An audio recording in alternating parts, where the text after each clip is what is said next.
Votre programme continue avec glinchautomobile.com, mandataire multimarque.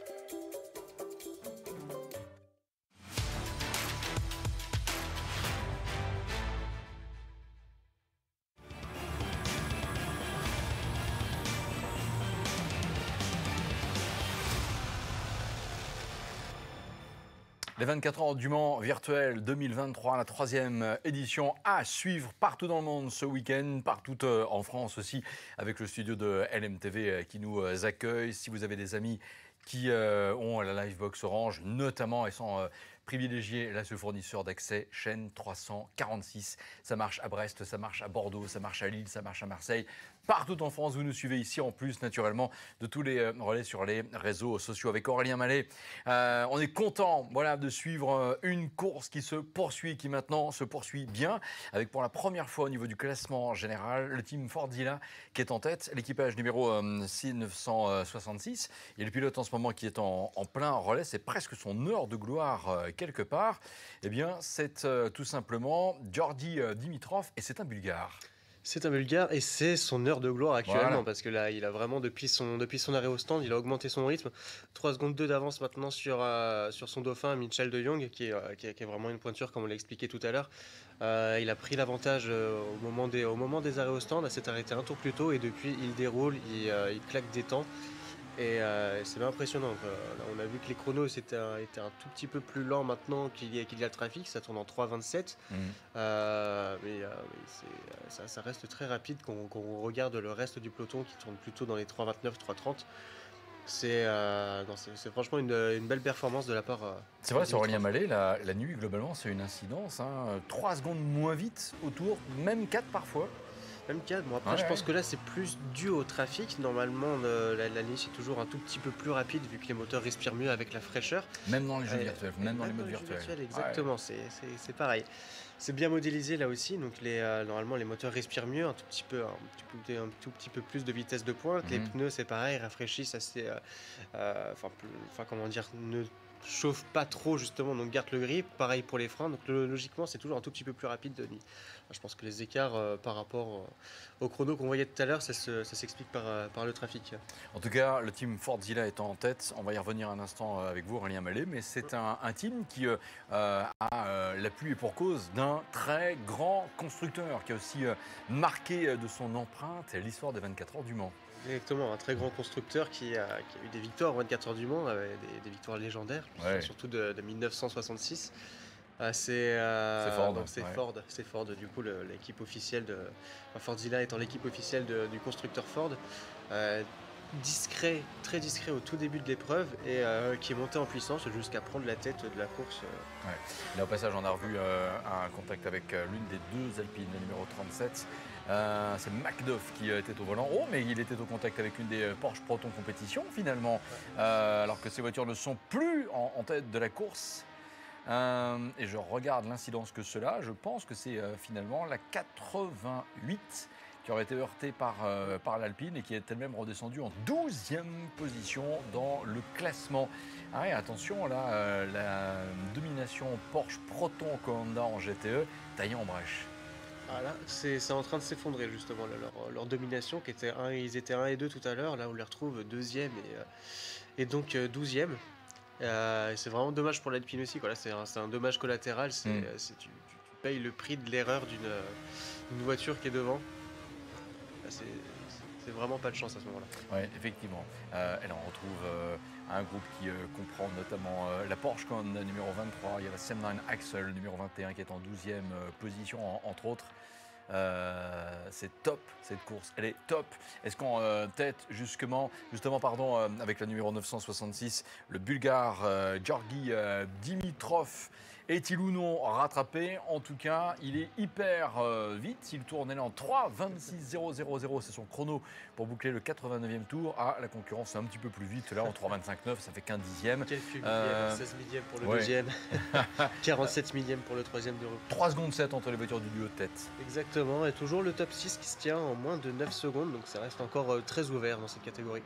Ouais, je repense un petit instant à l'ami Vincent Capillaire, ouais, la Graf by ATRS tourne bien, mais en 37e position en ce moment.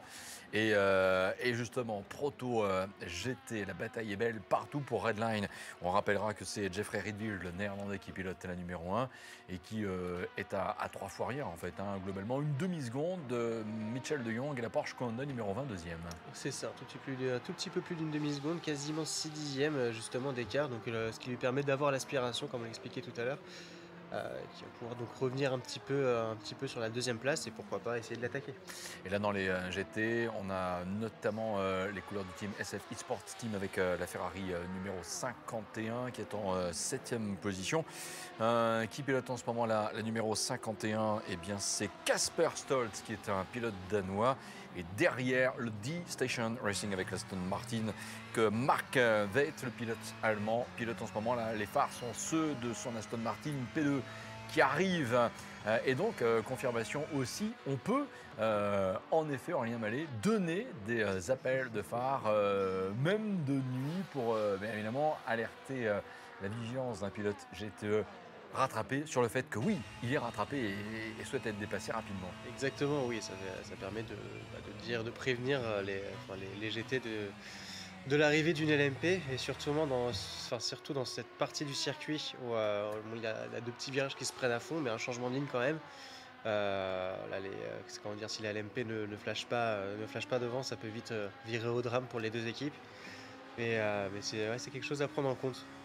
Et je regardais en même temps, tout en vous écoutant Aurélien Mallet, la Le Mans Virtual Cup, l'équipage 24 avec Andy Priault, malheureusement toujours pas reparti. Et c'est fort dommage. Toujours en tête pour l'instant le team Fordzilla avec Dimitrov leader. 90 tours bouclés, 3 secondes 4 à l'écart entre les voitures du duo tête. Redline avec Jeffrey Riedville en 3e position à 3 secondes 7.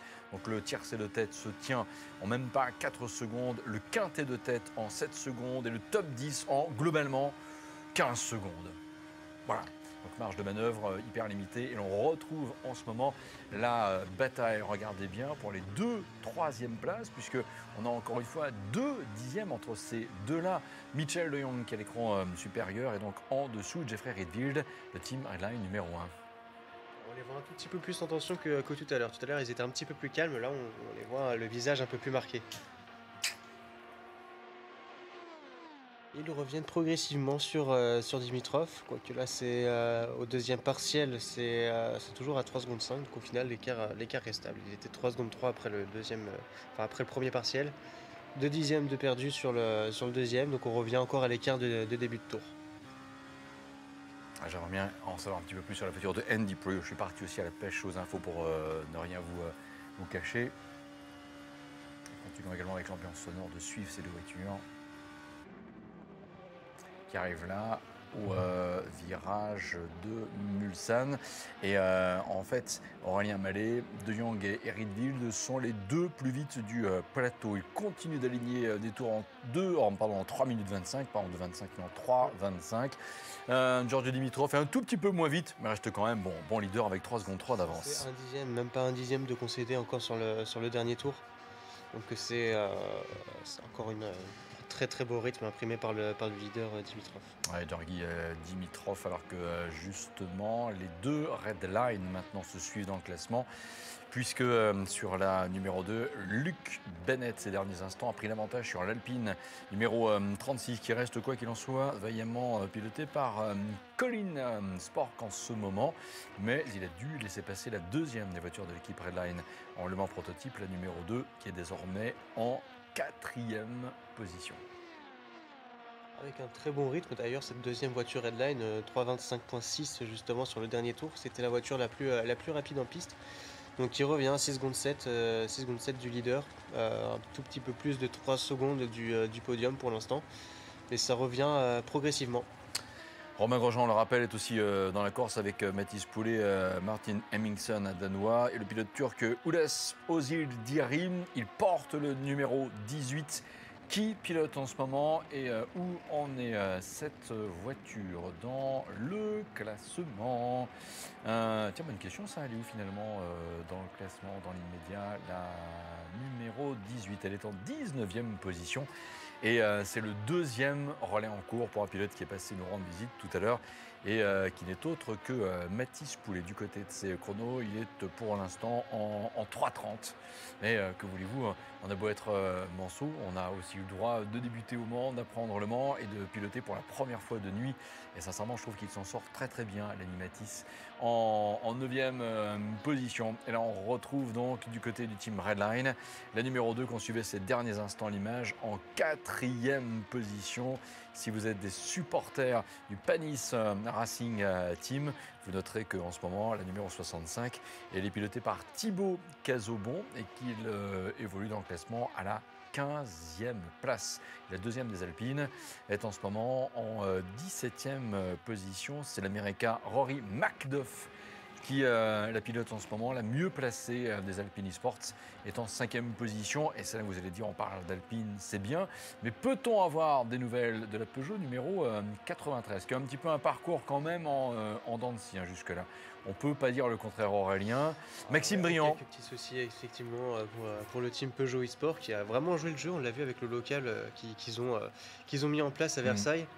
C'est un début de course assez mouvementé pour eux malheureusement, mais avec un bon rythme pour l'instant. Maxime Briand qui tourne en 3,27. C'est encore un rythme qui est élevé et pas ridicule du tout au vu du rythme des leaders. Et attention aussi à les voitures du groupe de tête, sauf la 888, la Ferrari qui ne rentre pas au stand, sauf démonstration du contraire. Mais derrière, la BMW numéro 89 qui était en tête, la Porsche Proton numéro 77, la Project One 11, et ainsi de suite. Également du côté de chez Oracle avec la Porsche du Red Bull Racing. Toutes ces voitures-là rentrent au stand, mais il n'y en a qu'une qui reste en ce moment en piste. Et ce n'est pas la moindre, finalement, Aurélien Mallet, puisque c'est la voiture de tête des GTE. Exactement, oui, Alex Smoliard qui roule très fort en ce moment, qui décide justement de décaler un peu la stratégie. Il décale d'un tour. Donc on va voir, on a vu tout à l'heure que ça n'avait pas payé justement pour la Redline et pour la Coranda de s'arrêter un tour plus long. Et réaliser un record du tour en course de nuit, c'est possible. Thomas Imbourg le fait. Je regarde bien en ce moment. 24e place, 16, le numéro de la voiture du team Pescarolo Sport Monaco. Thomas Imbourg boucle un tour en 3 minutes 22 secondes et 871 millièmes. Va-t-il être validé ce tour? Il n'y a pas de raison qu'il en soit autrement. Mais effectivement, me semble-t-il, il vient bien de le réaliser, rentre à l'instant au stand. Et c'est pas mal ça, Aurélien. En 3,22,7, c'est extrêmement rapide, c'est 3 secondes plus rapide que les leaders. Donc ouais, c'était un excellent tour. Je ne sais pas d'où il l'a sorti. En tout cas, de son poste de pilotage. La voiture du team Pescarolo, tout simplement. Fordina, on est dans le 93e tour pour cette course en ce moment. Et évidemment, une bonne partie des voitures du plateau des GTE sont en ce moment dans un tour de relance, un tour d'installation après passage par les stands. Là, on retrouve en ce moment la Porsche Oracle Red Bull Racing avec Jaden Conwright qui a le numéro 99 qui est en ce moment officieusement en 6e position de sa catégorie. Je dis officieusement parce qu'on va attendre que le classement se réactualise complètement une fois ces voitures reparties et qui a dans les rétros l'aveuglement provoqué par les phares de l'Aston Martin D-Station numéro 777 et qui est piloté par l'Allemand Mark Veit. Voilà un petit écart entre les deux et je me demande même d'ailleurs si l'Aston Martin n'est finalement pas passé devant. Exact. Changement de position, on avait raison finalement de dire officieusement, je vous dirais que tel pilote est à la telle place du classement puisque l'instant justement de détailler qui pilote qui, il y a eu un changement. Donc une place de gagné pour le D-Station Racing qui s'empare ainsi de la 6e position de la catégorie GTE. C'est l'équivalent de la 31e place du général. Et là, on est avec déjà Aurélien Mallet, un très très beau plateau dans ce classement des GTE, puisqu'effectivement les BMW, les Porsche, les Ferrari, Aston Martin, mais avec le GT3 au Mans en 2024, on aura aussi beaucoup d'autres marques qui vont forcément nous rejoindre. Et là, je pense la marque à l'étoile, entre autres. Entre autres, pourquoi pas, ce serait une belle apparition dans le classement. Ouais. On va surveiller bien sûr toute cette actualité-là dans les prochains instants. Mais là, voilà, vous avez en effet en ce moment avec ce visuel, le classement pour les GTE. R8G Sports est bel et bien au commandement, la course, avec la Ferrari numéro 888. Et c'est donc Alexander Smolyar qui la pilote en ce moment. On revient avec le trafic en ce moment. Ça donne toujours de très très belles images. Il y a la deuxième des Porsche Honda dans ce paquet avec le numéro 23 qui est en 10e position. Et des pilotes en ce moment, c'est Mac Bakum le néerlandais qui est en relais. Effectivement, on voit que c'est vraiment un petit groupe de 3-4 voitures, justement, très serré aussi, qui se tient en à peine plus de 2 secondes. Donc là, tout est à jouer aussi dans ce groupe-là. Et on voit d'ailleurs une attaque ici à Indianapolis. Ouais. Et je crois d'ailleurs qu'il est aux prises avec la voiture du Team Williams eSport numéro 5 et qui va être en ce moment celle pilotée par Jack Casely, le pilote anglais. Ouais, et c'était une belle passe d'armes, même là, ça se touche un tout petit peu. Et juste derrière aussi, on a la Yas Hit Veloz numéro 28 qui est en ce moment aux mains de Isaac Gillison qui, lui, nous vient aussi de Hollande. J'ai l'impression qu'il y a des Néerlandais partout, mais c'est pas du tout un proche. Et je recevais une petite info parce que plusieurs fois, nous avons attiré votre attention sur les problèmes de la numéro 24 de Andy Priaulx. On n'a pas les problèmes techniques sont confirmés, mais la nature, elle, pour l'instant, ne l'est pas. Et attention en tête, l'arrêt de la voiture leader. L'arrêt de la voiture leader, donc changement, c'est la Porsche Honda numéro 20 qui reprend la position de leader de la course avec 1 seconde d'avance sur les deux Oreca Team Redline, la numéro 1 et la numéro 2 qui suivent. Et toutes les deux sont séparées globalement de 2 secondes 6, Aurélien. Donc attention, voilà, même aussi avec un train arrière un peu joueur avec le passage sur les vibreurs ici. Et ce qui a d'ailleurs pour conséquence de faire perdre à la Porsche numéro 23 le bénéfice de la 8e position du général, la Williams eSports. S'en est bien emparé, la numéro 5. Effectivement, on voyait aussi avant l'arrêt au stand de Dimitrov que Michel de Jong revenait légèrement sur lui. L'écart n'était plus que de 2 secondes 5, donc dixième, tour par tour, il reprenait quelques dixièmes. On va voir là, je pense qu'on va avoir la même philosophie au niveau des arrêts au stand avec un tour de décalage entre les deux et peut-être un petit peu de temps repris encore par Dimitrov sur son outlap par rapport au in-lap de Jong. Et quand vous regardez, c'est fou parce que la numéro 966, nous l'annoncions avec Aurélien Mallet encore en tête il y a quelques instants, son arrêt l'a fait dégringoler à la 16e position du classement. Tellement c'est serré que le moindre arrêt tombe. Exactement, donc ça veut dire que là, c'est en l'espace de 50 secondes, on a quand même 16 voitures. Ouais. C'est quand même assez incroyable. Et elle est repartie. Et la question, y a-t-il changement? Oui, c'est l'Italien Gianmarco Fiducci, numéro 966, qui est reparti avec cette même voiture. Un Romain de 24 ans et qui était aussi l'année dernière 7e à l'arrivée de ces 24 heures du Mans virtuel, 2e de la Cupra Sim en 2021 et donc pilote officiel Ford Gila. Voilà. Un bon élément, une bonne recrue. Il n'y a pas le contraire. C'est certain. On reste également dans la cour des GT. Il y a eu l'arrêt aussi chez R8J eSports de la numéro 888. Et la question est, la Porsche Proton Honda a-t-elle eu le temps, avec cette notion de petit tour d'écart, de repasser devant? On va rester prudent par rapport à cela. La 888 étant une Ferrari, rappelons-le. La Porsche, pour l'instant, possible voiture leader. Et une BMW, 3e, voire 2e, en fonction encore une fois de l'impact arrêt, la numéro 888 et la 89. Et donc la BMW, qui est en fait la voiture que pilote en ce moment Philippe Dance, qui est un Américain. C'est donc Eren Jajowski, justement, qui a repris le volant de la 888 de la Ferrari. Donc c'était ni plus ni moins que le poleman. Donc là, on est parti sur un relais d'attaque pour l'équipe R8J eSport. Bien, eh bien voilà, ça se poursuit ainsi justement cette course pour les pilotes de l'édition 2023 de ces 24 heures du Mans virtuel. Moi, je suis en train de me dire qu'on n'a effectivement pas forcément pu avoir l'interview au démarrage de ce pilote. par rapport justement à la course. Puis on essaiera de le reprendre un tout petit peu après. Pour l'instant, la voiture de tête en ce moment reste la Porsche Honda numéro 20. Qui, avec Michel De Jong, on a donc profité pour repasser devant.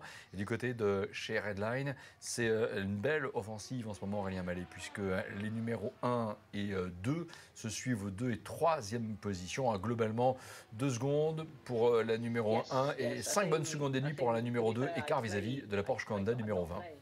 Exactement, donc ça reste encore très serré devant. On voit que bon, là, la numéro 2 a perdu un petit peu de temps sur le dernier tour, notamment à cause du trafic, quelques GT rencontrés, qui a perdu 2 secondes sur la voiture de tête. J'attends quand même de voir les arrêts au stand qui devraient arriver à la fin de ce tour pour toutes ces voitures qui ne sont pas encore arrêtées au tour dernier pour les LMP et revoir un peu l'ordre du classement, notamment par rapport à la team Fordzilla. La voiture de tête a totalisé jusque-là 8 restants de l'Oreca Redline numéro 1, 9. Et l'Oreca Redline numéro 2, 10 arrêts depuis 14 heures. Ce samedi, c'est important aussi de le signifier justement. Et bonne tenue, quoi qu'il en soit, de Colin Spork, donc néerlandais, avec l'Alpine numéro 36, qui se maintient dans le top 5. Et qui devance quelqu'un qui est peut-être parmi ceux qui ont le plus longtemps piloté Benoît. En effet, Aurélien Mallet, puisqu'il est toujours là au volant de l'Oreca MG Team Petronas. Il est en 5e position en ce moment. Et ça va être un sujet justement sur la fin de course. Il y a un temps minimum de pilotage justement pour chaque pilote et un temps maximum. Avec les interruptions, je ne sais pas si ce temps a été changé, mais c'était de 240 minutes de minimum par pilote et 420 minutes maximum. Donc peut-être que ça va être un paramètre à prendre en compte. Peut-être qu'il est en train tout simplement de faire son temps minimum de pilotage en ce moment même, Bonovis. Oui, et puis en ce moment, qu'est-ce qu'on doit rappeler? Qu'on ne doit pas avoir plus de 3 heures cumulées de pilotage dans un créneau de 5 heures, c'est cela? C'est cela aussi, oui. Ouais. Ça aussi, c'est important par rapport à la stratégie des pilotes.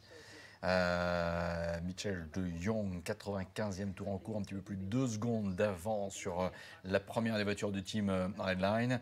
Et dans la catégorie des GTE, avec les couleurs R8G eSports, eh bien ça se passe bien. Le premier quart de cette nuit du monde dans les 24 heures virtuelles 2023.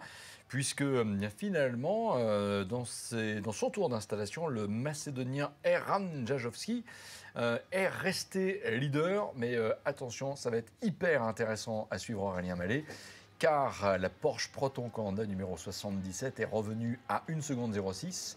Et en même temps, la BMW numéro 89, qui est actuellement pilotée par Philippe Dance, le pilote américain, et pas loin non plus derrière, globalement à 4 secondes de la Ferrari numéro 888. C'est intéressant. Et là en ce moment, 10 et 11e, Sam Axel et Yacine Velos, avec sur la numéro 21. Eh bien, c'est Naki Bazlan, pilote de Malaisie, qui devance de quelques longueurs sur la numéro 28, engagée donc sur la couleur du team Yas It Velos.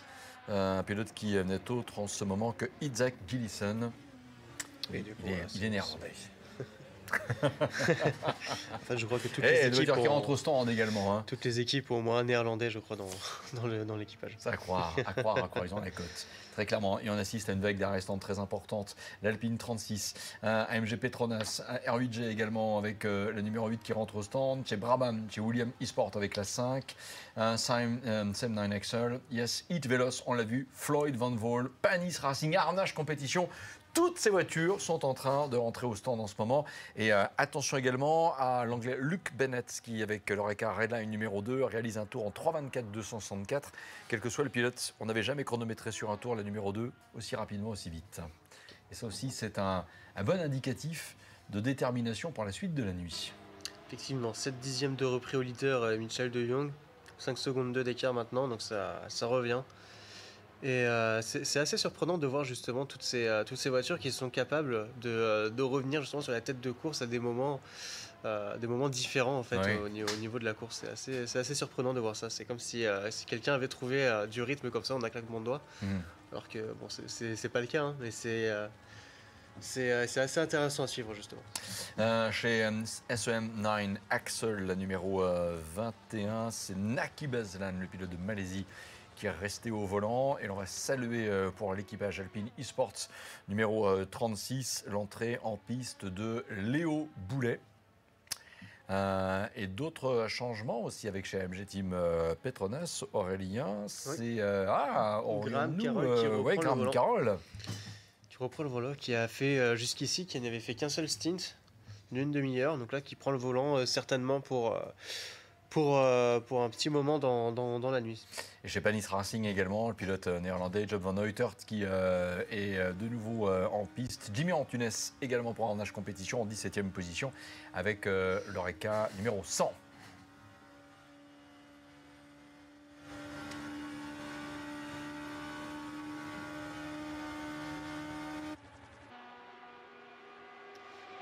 Quelque chose qui m'interpelle quand même, c'est le classement de la numéro 966, la Team Fordzilla, donc avec un changement de pilote également, mais qui se retrouve 6e, et cela malgré les arrêts au stand.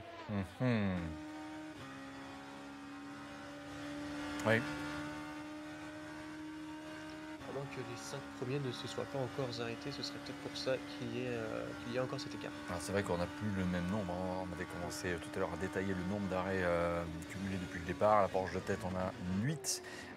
L'Oreca Redline numéro 1, on a 9. La 2, on a 10. Même chose pour la Porsche Canda numéro 23. Donc ceci peut aussi expliquer cela quelque part. On voit quand même qu'en termes de rythme, le dernier tour de la 966, 3.26.1, quand en tête, ils sont en 3.24. L'arrêt du leader. L'arrêt du leader, attention.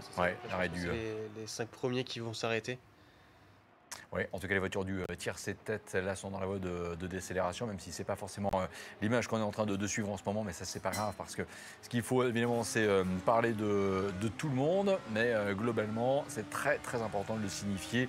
Les voitures du quatuor de tête même sont dans la voie de décélération en ce moment, et on va peut-être avoir, mais il n'est pas complètement dans le même tour, en tout cas, une rentrée dans le même tour que les voitures du quatuor de tête de l'Alpine Esports numéro 37, qui est en fait la voiture qui est la mieux placée maintenant des Alpines, et c'est l'Américain Rory McDuff qui est en effet au volant. Et là, si vous avez en ce moment un écran sur la droite, c'est pour mettre en avant quoi? La fameuse barre Pit Stop de chez Total Energy, voilà, qui est fournisseur d'énergie, mais plutôt on peut dire calories, hein. Ça passe bien par rapport à la ligne, et pour être sûr, effectivement, de tenir la distance. D'ailleurs, c'est vrai qu'on peut aussi en parler un instant, Aurélien Mallet, dans nos interruptions tout à l'heure, on abordait plein de sujets, on n'a jamais parlé de l'alimentation et de la boisson. Et les boissons énergisantes qui sont très, très présentes, mais sans faire de pub, peut-on en boire? Ça dépend de chacun. Là encore, personnellement, sur chacune de mes compétitions, j'avais une gourde au nom de mon sponsor, mais que je remplissais d'eau en fait. Ouais. Donc moi, je tournais à l'eau en compétition. D'accord. Mais après, c'est juste parce que voilà, la boisson énergisante augmentait mon rythme cardiaque et ça me compliquait la tâche en fait. Ça déconcentre, sous pression. ça gêne la concentration. En fait, ça me déconcentre effectivement. Alors si on revient un instant sur la course aussi, alors que là vous avez en ce moment une autre bataille pour les 9-10e places.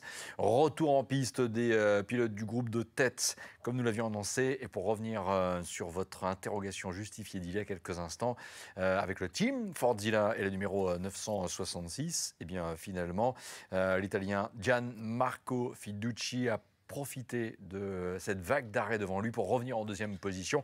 Et là où ça va être extrêmement disputé, c'est qu'en tête de la course, on a moins d'une seconde entre la Porsche Canda numéro 20 d'Jan Guven désormais, et donc sur la 966 de Gianmarco Fiducci. Une seconde en ce moment entre ces deux voitures, 1 et 2 du classement.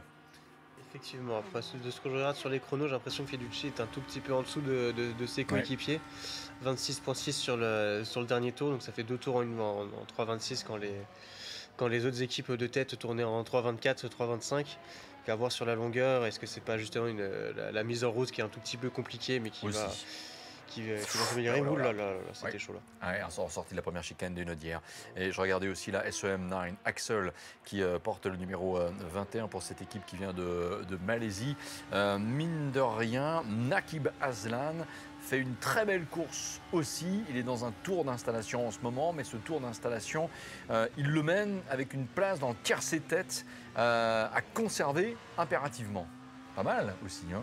C'est pas mal. On n'a jamais vu jusque-là aussi bien placé chez Redline. Est-ce qu'il y a eu des changements? La numéro 1 est en fait en ce moment pilotée par Jeffrey Redfield. Et la numéro 2, elle est par l'anglais Luke Bennett.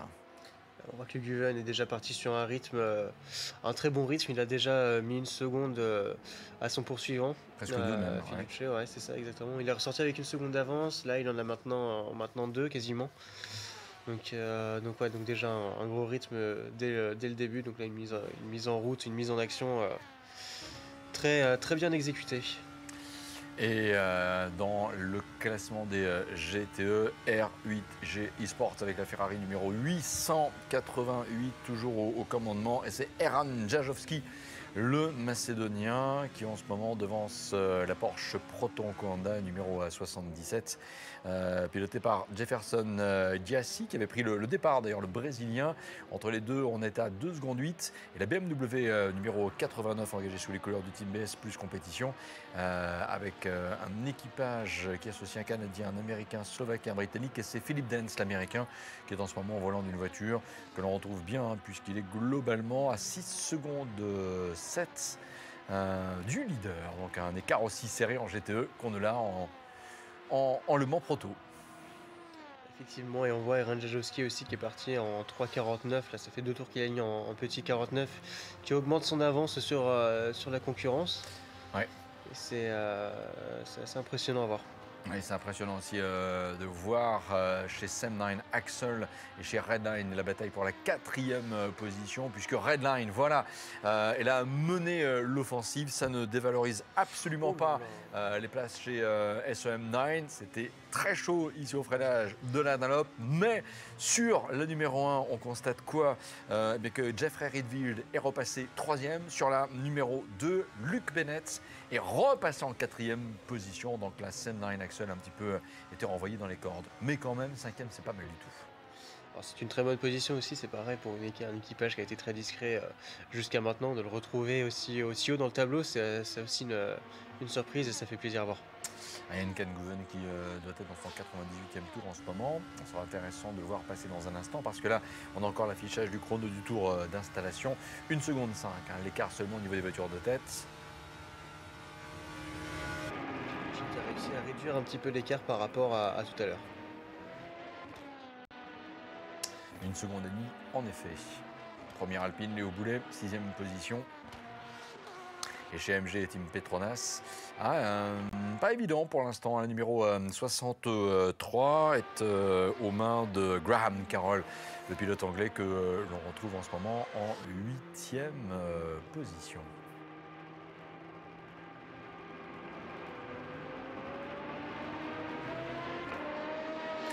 Et là, c'est un Redline. Est-ce que l'on a, je ne sais pas si on a des consignes de course en ce moment, Aurélien Mallet, mais là, c'est clair qu'on ne se fait pas de cadeaux puisque ces deux voitures sont maintenant roue dans roue. Ce n'est pas la première fois dans la course.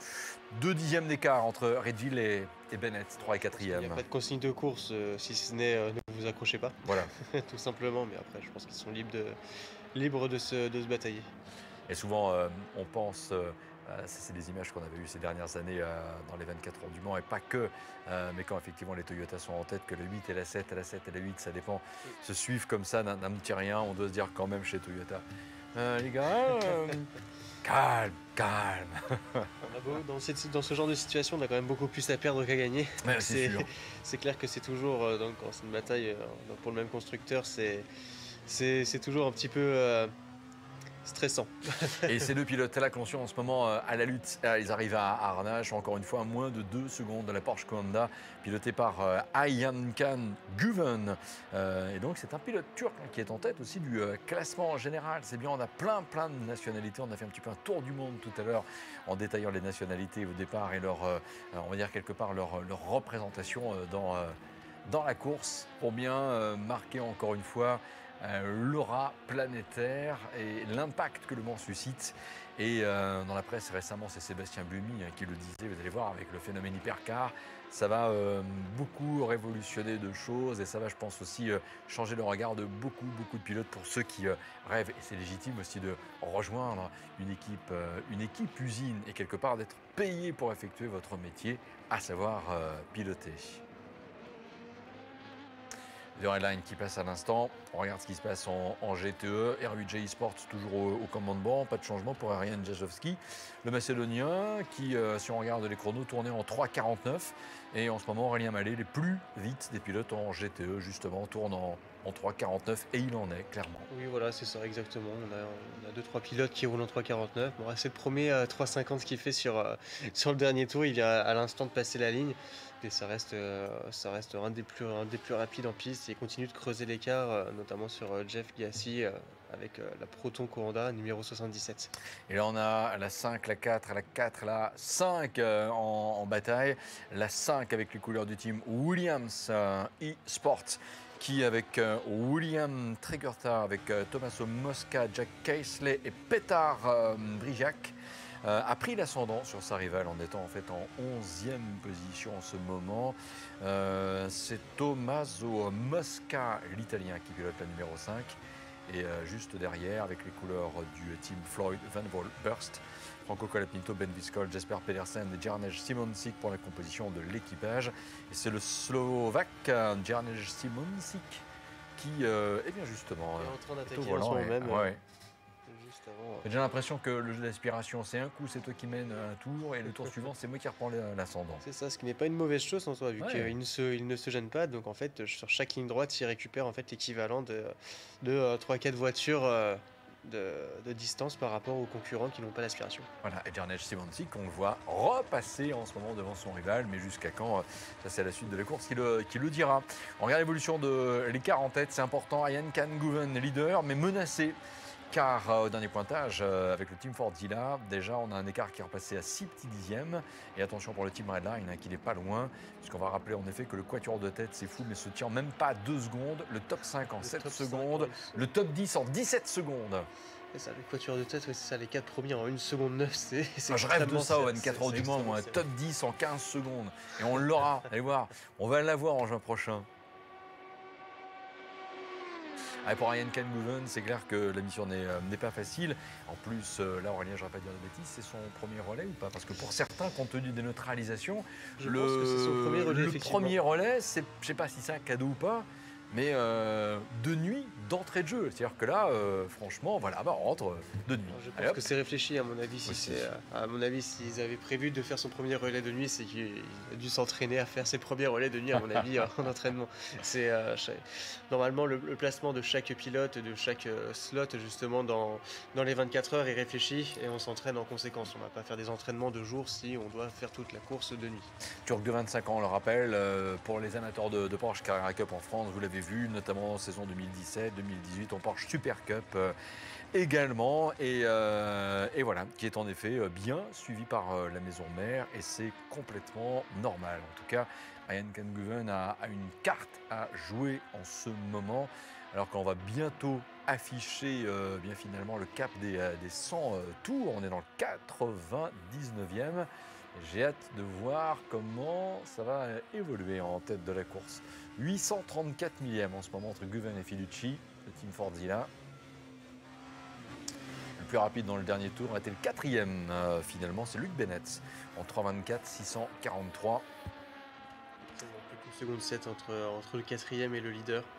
Et là, en ce moment, on suit également Léo Boulet, Alpine. L'Alpine la mieux placée, c'est la 36, c'est la sienne en 6e position. Et chez R8J, derrière, on a également un pilote bouillonnant, là, qui n'est autre que Marcel Skinsik. J'espère que je ne décorche pas trop le nom du Bulgare, mais c'est lui qui est en train de pourchasser le pilote Alpine en ce moment.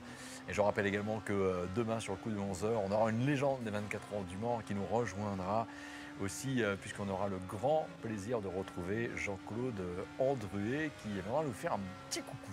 Voilà. Je ne connais pas forcément le e-sport, hein, mais lui qui a 50 ans a gagné le rallye de Monte-Carlo, il sera avec nous demain. Je pense que ça va être très très sympa de l'écouter aussi nous parler de cela. Ce sera demain, ce dimanche, donc sur le coup de 11h.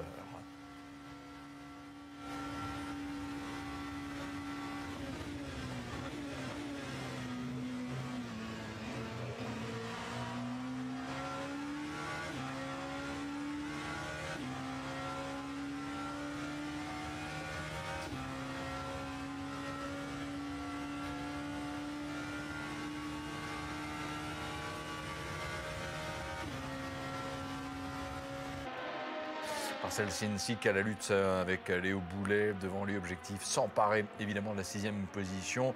Retour sur l'évolution des chronos en tête. Et Ian Khan-Guven se défend bien là.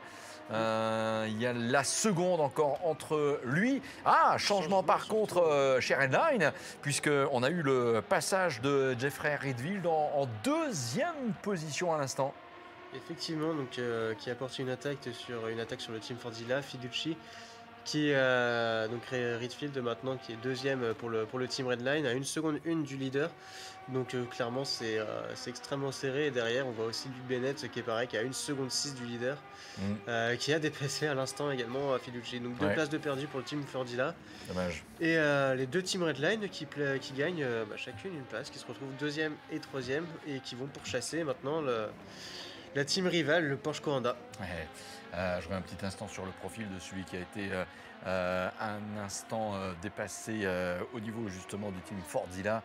Gianmarco Fiducci, un Romain, donc un Italien de 24 ans, qui avait terminé 2e de la Cupra Simon en 2021 et déjà chez Fordzilla avait terminé 7e à l'arrivée de l'édition 2022 des 24 heures du Mans virtuel. Justement, on suit de nouveau, et c'est très bien de le faire, Aurélien Mallet, l'explication entre Léo Boulet d'un côté et derrière avec la numéro 8, Marcel Ciencic.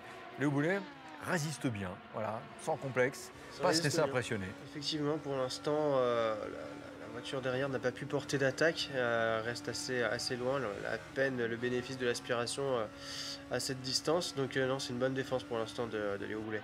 Et bonne défense maintenant d'Ian Khan-Guven, parce que là, ça a changé derrière les couleurs.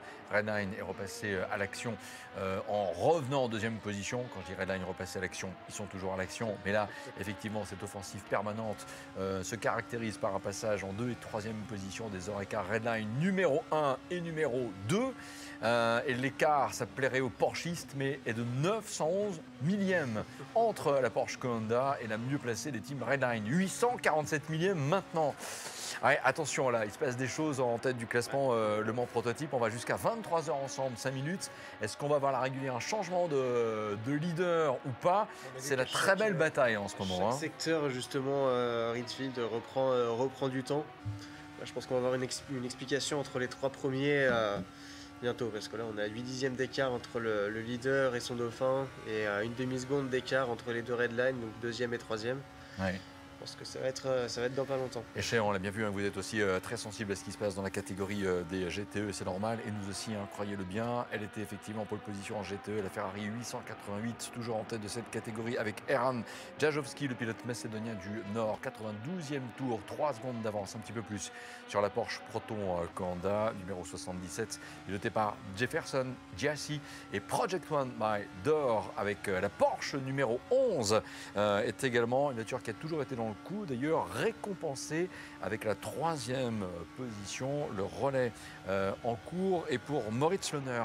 Et j'aurais également rappelé que dans cette équipe-là, il y a un personnage que l'on connaît bien au Mans. Tous les ans, il vient fin septembre. C'est le pilote hongrois Norbert Kiss, qui est aussi un des grands acteurs du championnat d'Europe camion de course et qui là, comme l'année dernière, est aussi au volant d'une voiture dans la catégorie GT, la Porsche numéro 11 en 3e position. Allez, on va essayer de revenir un petit peu, si on peut, en tête de la course. Juste voir, vous voyez, 942 millièmes l'écart. Est-ce que... Alors, Ian Khan-Guven, qui doit le voir également au niveau des consignes, qu'on n'entend pas forcément, Aurélien Mallet, et des écarts aussi qu'il peut suivre. accélère un tout petit peu. Le voilà aussi en 3,24 comme ses rivaux. Exactement, 3,24,9 sur le dernier tour pour le pilote de la Porsche Coranda et 3,24,4 et 0,7 pour les deux Redline qui reviennent. Là, ça fait deux secteurs qu'on pointe à 0,8 secondes d'écart entre les deux premiers. Et les amis, tellement c'est serré, le top 19 est dans le même tour. 1 minute 44 entre la voiture de tête et la voiture qui est en 19e position. Si vous aimez les courses où ça se bataille, où ça freine tard, où ça accélère tôt et ça accélère fort, où la prise de risque est quelque part dans l'ADN des pilotes, c'est cette course-là qu'il faut continuer de suivre, même si on va se dire bonne nuit dans à peine 3 minutes. Mais incroyable, Ayhancan Guven, le Turc a dû répondant, puisque là, même si dans le dernier tour, il a été une demi-seconde moins vite que Rietveld avec l'Oreca Redline, Jeffrey Rietveld qui est en deuxième position, 905 millièmes d'écart entre ces deux voitures, 728 à l'instant. Oh, et Luke Bennett avec l'Oreca Redline numéro 2 tourne en 3,24,208 à l'instant. C'est son meilleur chrono sur un tour depuis le départ. C'est génial ce qui est en train de se passer. Effectivement, Rietveld là qui revient dans l'aspiration maintenant de Guven. Donc là c'est très serré, les trois voitures de tête en une seconde. Ouais. Et également du côté aussi d'Alpine, on l'a vu, Léo Boulay a eu beau donner tout ce qu'il pouvait, mais avec les couleurs du team R8G eSport et un tour en 3,24,155, on a eu un dépassement quand même de la numéro 8, mais Léo n'a pas démérité pour autant, mais Marcel Sincic, le pilote bulgare, est nouveau 6e dans ce classement. Allez, on regarde encore comment ça évolue en tête. Ayhancan Guven, même s'il a du répondant, il manque un petit quelque chose. Là, il faudrait accélérer le rythme autour de 4 dixièmes. Ce serait bien, car il est rattrapé dans le dernier tour. 3 dixièmes, il était plus vite de 3 dixièmes, Jeffrey Rietveld. Et on est à 672 millièmes l'écart en fait entre ces voitures. Regardez bien, là c'est une image caméra dans l'aileron de requin de la Porsche Coranda, mais le requin, on a l'impression qu'ils sont derrière dans ce petit jeu là, Rietveld et Bennett. J'ai l'impression que là, au niveau des réglages, les deux Redline sont partis avec une solution aéro un peu plus, un peu plus élevée que Coranda sur la ligne droite. On voit que Coranda s'échappe un petit peu, mais dans les virages sur le troisième secteur, surtout les deux Redline reviennent. Il est 23h les amis, on va se quitter là. Qui sera en tête demain matin, 9h, c'est la reprise d'antenne. Merci beaucoup Aurélien Mallet, merci beaucoup à toutes et tous. Restez évidemment sur les réseaux sociaux pour suivre le signal international. C'était un vrai bonheur d'être avec vous. Merci d'être aussi indulgent par rapport aux deux coupures. Merci à toute l'équipe de LMTV. Merci à Glinch Automobile, le conseil départemental de la Sarthe. Merci à l'Automobile Club de l'Ouest. Merci à vous toutes et tous. Demain matin, dimanche, 9h, LMTV, on sera ensemble. Bonne nuit, bye bye.